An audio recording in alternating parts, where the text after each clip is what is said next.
राहुल गांधी जी से आपकी मुलाकात हुई थी, क्या अग्निवीर को लेकर भी कोई बातचीत हुई?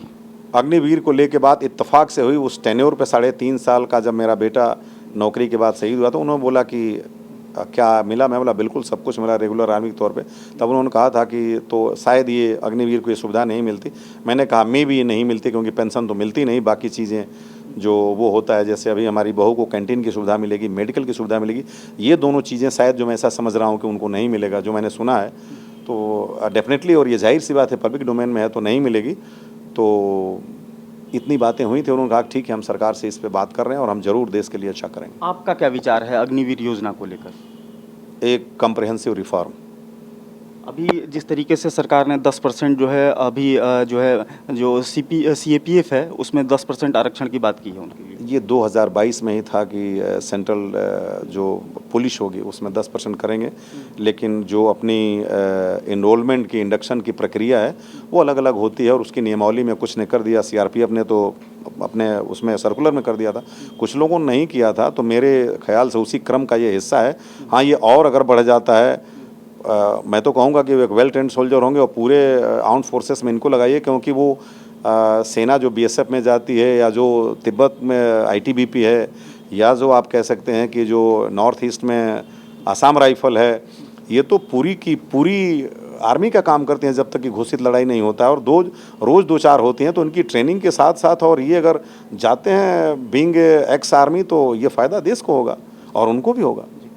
आपने एक और चीज़ जो है वो सरकार के सामने पेशकश की है NOK को लेकर कि इसमें भी कुछ बदलाव होना चाहिए। क्या बदलाव होना चाहिए? कंस्ट्रक्टिव रिफॉर्म होना चाहिए, इसमें व्यापक बदलाव होना चाहिए। और बदलाव ऐसा होना चाहिए कि दोनों परिवारों को प्रतिकूल परिस्थिति में और अनुकूल परिस्थिति में सर्वमान्य और सर्वग्राह्य हो।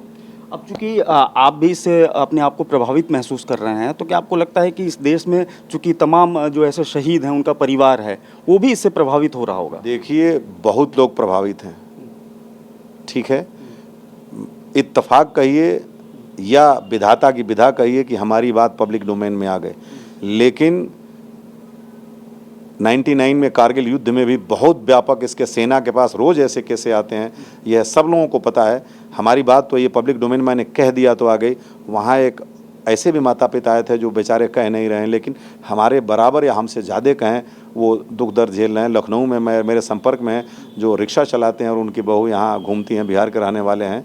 तो ये तमाम परिवारों के साथ है। तो बस ये है कि हमारा जो मापदंड है देखने का, वो चश्मे के नंबर दोनों हों, दोनों की दिशा दशा और दोनों की परिस्थितियों का निराकरण करके, निरूपण करके, और उनको एक नागरिक की हैसियत से वो सारा सम्मान बायस्ड होकर के नहीं कि नहीं ये NOK है, पत्नी NOK है, माता NOK है, किसी भी बायस्ड होकर के नहीं। आप एक बिल्कुल मैं कहें कि तुलनात्मक दृष्टिकोण में और एक सामाजिक परिवेश में इसका निरूपण करें और निर्धारण करें, और NOK की परिभाषा को चेंज होना चाहिए जिससे कि किसी को तकलीफ ना हो और कोई इतराए नहीं इस बात में। एक और चीज़ सामने आ रही है कि जो सरकारी दस्तावेज हैं उस पर उन्होंने जो है एड्रेस वो बदलवा दिया है, यानी कि जो देवरिया का आपका पैतृक एड्रेस है वो नहीं है, उसके अलावा उन्होंने अपने जो घर का एड्रेस है वो डलवा दिया है। जी हाँ, ये अधिकारी का, मेरे बेटे का जो एड्रेस था देवरिया का परमानेंट एड्रेस, वो पार्ट 2 ऑर्डर में उन्होंने 5 फरवरी 2024 को गुरदासपुर करा दिया, जो कि मैंने ये तथ्य उठाया था जब मेरी संज्ञान में आया राष्ट्रपति भवन में। तो उनके जो कंसर्निंग अधिकारी थे उन्होंने कहा कि NOK के पास ये राइट है, कोई एक एप्लीकेशन आधार कार्ड और चीज़ों से करा सकती है।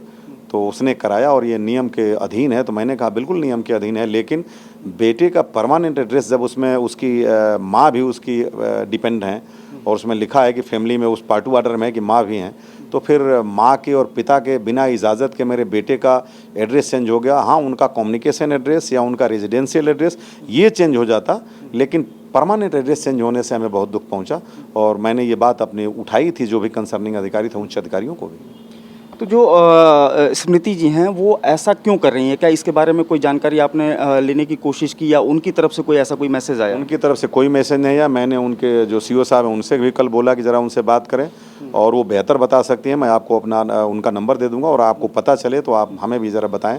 और मैं तो खुद व्यग्र हूँ इस बात को जानने के लिए आखिर ऐसी कौन सी खता थी जिसके लिए वो इस तरह की व्यवहारिकता का प्रतिपादन कर रही हैं।